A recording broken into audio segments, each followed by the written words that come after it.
Сәлем, достар! Мен бүгінгі видеода бір проблеманы шешуге қосылдым. Давайте бастайық.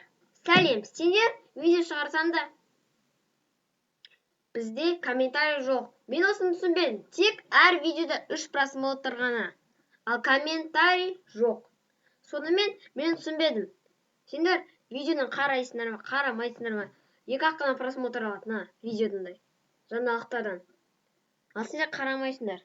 Мен сонымен көңілім түсіп, қашан мыналар жазады деп ойланамын. Давайте проблеманы шешейік.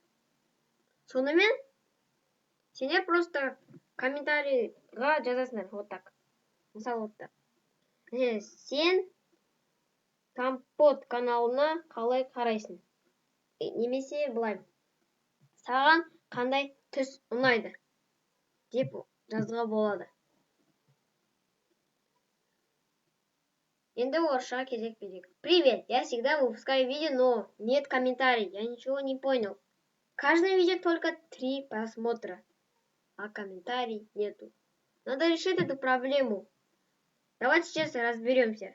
Потому что, то есть, только 2-3 просмотра по эту, то есть, новости идет. Давайте так разберемся. Вы напишите в комментариях вопрос, например, как ты относишься к каналу Компот? Какой тебе цвет нравится? Вот так, например. Вот. И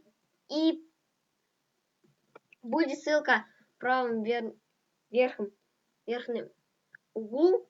Ставить вопрос-ответ. Нажмите на эту ссылку и посмотрите до конца. Еще да.